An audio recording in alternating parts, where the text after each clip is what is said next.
Yang unik dari John Dalton ini, dia memberikan nama. Jadi nama-nama di sini John Dalton memberikan dalam bahasa Latin yang mungkin lebih netral bahasanya. Seperti misalnya besi itu dinamakan ferrum, emas dinamakan aurum dan sebagainya. Dan konsep yang dipakai di sini sebenarnya balik lagi ke masa Demokritus, yaitu dia mencetuskan bahwa atom itu tidak dapat dimusnahkan atau tidak dapat diciptakan.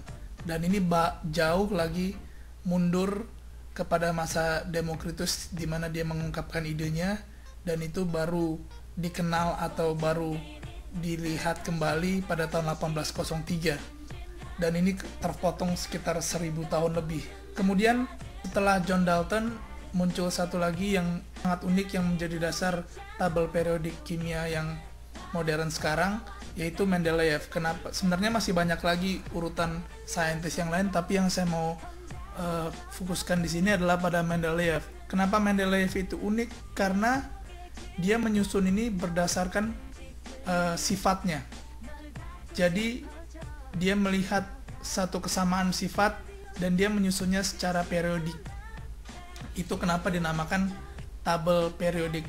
Jadi dia menyusun secara bukan secara urutan saja, tetapi dia menyusun secara baris dan kolom, dan tidak hanya dilihat urutannya tetapi juga dilihat sifat-sifatnya yang sama. Kemudian dasar yang menarik dari Mendeleev ini ialah dia itu sebelumnya suka bermain soliter atau bermain kartu yang mungkin bisa kita temukan di Windows. Jadi dia sering bermain menyusun dalam baris dan kolom dan mencari mana yang sama, mana yang tidak sama, kemudian disusun di mana letak yang sama, di mana letak yang tidak sama. Kalau yang sama ini kemudian diurutkan dan disusun menjadi satu tabel. Ini basic konsep daripada Mendeleev. Kemudian yang menarik lagi dari Mendeleev, setelah dia menyusun ini, belum semua material atau elemen yang kita ketahui sekarang itu ditemukan. Dan dia memberikan satu tempat kosong untuk dimana dia menebak bahwa material ini sebenarnya ada, tetapi belum ditemukan atau belum dikenal pada saat itu. Dan itu yang membuat Mendeleev itu lebih dikenal.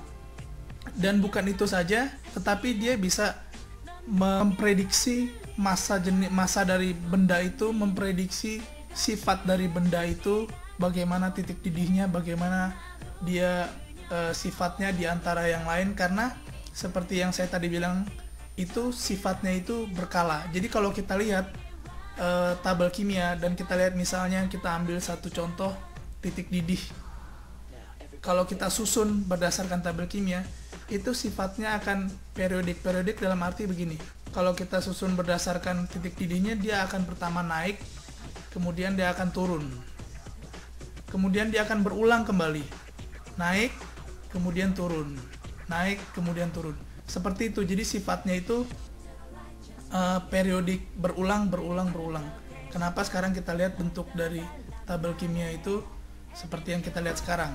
Oke, selain itu, kalau kita perhatikan di tabel kimia, dilihat dari susunan yang paling bawah di nomor 100 ke atas, apalagi setelah uranium akan muncul nama-nama yang aneh seperti berkelium, californium, dan dimitrium, kemudian banyak lagi.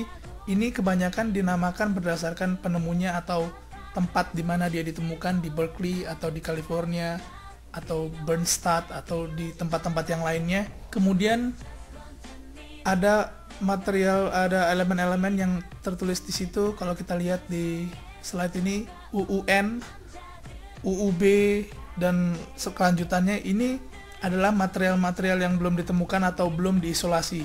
Seperti kita ketahui, uranium itu sifatnya itu adalah tidak stabil. Jadi kita tidak bisa melihat uranium di tempat kita. Jadi sifatnya itu tidak stabil, atau dinamakan di sini super heavy element atau elemen yang super berat. Kemudian waktu stabilnya itu kalau misalnya bisa ditemukan atau diisolasikan itu sekitar beberapa mikrosecond. Jadi sangat-sangat cepat sekali. Dan di sini penamaannya itu kenapa dinamakan UUN dan UUB dan sebagainya itu disusun berdasarkan urutan, yaitu dari pertama 0 itu nil, kemudian un, bi, tri, quad, penta, heksa, septa, okta, dan selanjutnya. Jadi kalau kita nomor atom itu 111 itu dinamakan unium. Unium. Kemudian kalau 110 nilium. Kelanjutannya pentium atau penta itu 5. Jadi Pentium yang kita kenal sekarang itu adalah generasi kelima dari teknologi Intel. Oke, kira-kira begitu yang sudah kita bahas tentang tabel kimia. Mungkin ini bisa menjadi tambahan. Jadi saya simpulkan di sini yang kita pelajari sekarang ialah bahwa suatu elemen atau suatu material itu penyusunnya adalah sama, yaitu atom. Dan yang membedakan di sini adalah struktur dari atom itu, ikatan-ikatannya, dan juga sifat-sifatnya. Jadi adalah sekumpulan sifat yang disusun dengan penyusun yang sama membentuk satu elemen yang baru. Kemudian yang kedua yaitu kita telah membahas sedikit tentang masa sejarah daripada tabel kimia.